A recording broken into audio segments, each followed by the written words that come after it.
अगर आप fat loss journey पे है तो ये हेल्दी पोहा की रेसिपी सिर्फ आपके लिए है।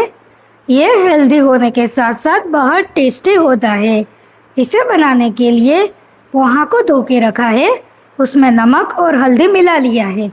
फिर बारीक कटा हुआ प्याज, बारीक कटा हुआ आलू, बारीक कटा हुआ गाजर और बारीक कटा हुआ शिमला मिर्च लिया है। उसमें 2 हरी मिर्ची भी डाली है।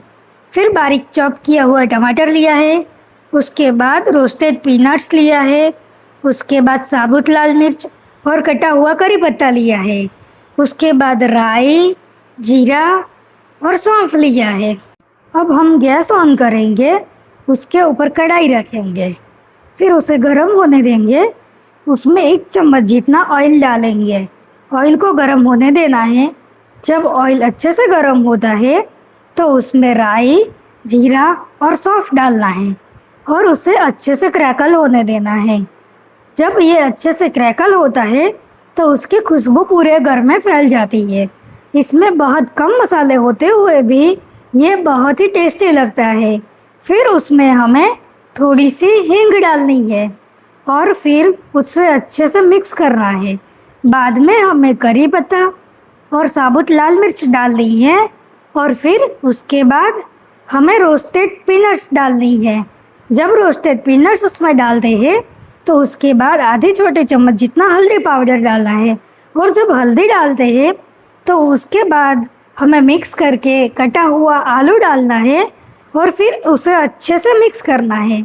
जब आलू को अच्छे से मिक्स करते हैं तो उसके बाद बारीक कटा हुआ गाजर है वो डालना है और फिर उसे अच्छे से मिक्स करना है और फिर उसके बाद प्याज डालना है। इसमें मसालों की ऐसी अच्छी खुशबू आती है कि हमें अच्छे से भूख लगने लग जाती है। अच्छे से मिक्स करना है सबको।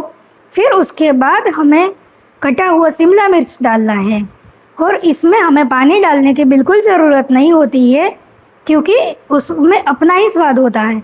फिर उसमें नमक डाल के मिक्स करना है। जब सब कुछ अच्छे से मिक्स होता है फिर उसे अच्छे से ढक के पकने देने का है। और इससे ढक के पकाने का फ़ायदा यही है कि सब्जियों का अपना ही पानी होता है तो उसी में सब्जियां पक जाती है। फिर हमें 1 चम्मच में लेके देखना है कि आलू अच्छे से पका है या नहीं। आपको 1 चम्मच के सहारे से उसे देखना है। अगर आलू दब जाता है मीन्स आलू पक गया है और बाकी सारी सब्जियां भी पक गई है।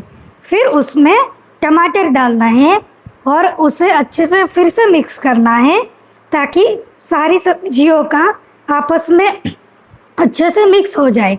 फिर वापस ढकना है ताकि सारा स्वाद आपस में घुल मिल जाए। फिर उससे अच्छे से खोल के देखना है। इससे जब सब्जियों का पानी छूटा है तो उसमें पोहे डालेंगे तो पोहे बिल्कुल ड्राई नहीं लगेंगे क्योंकि इसमें सब्जियों का जो पानी है उसी में पोहे मिक्स हो जाएंगे ताकि पोहे बिल्कुल ड्राई नहीं लगेंगे और खिले खिले पोहे बनेंगे और उसका टेस्ट भी बहुत अच्छा आता है। इसमें टमाटर की खटास है, गाजर की मिठास है, कैप्सिकम और हरी मिर्च की तिखास है तो सारा टेस्ट बैलेंस करता है। फिर उसे ढक देना है और गैस बंद कर देना है। जब गैस बंद करके थोड़ी देर रखते हैं तो पोहा बहुत अच्छे से खिला खिला बना रहता है। इसको मैं ज़्यादा हेल्दी बनाने के लिए उसमें रोस्टेड पीनट्स, पम्पकिन सीड्स, सफ़ेद तिल और मेलन सीड्स डाल रही हूँ। इससे उसमें ज़्यादा हेल्दी बनेगा और टेस्ट भी अच्छा आएगा। इससे हमने जो भी डाला है उससे बहुत हेल्दी बनता है। और रेसिपी देखने के लिए धन्यवाद।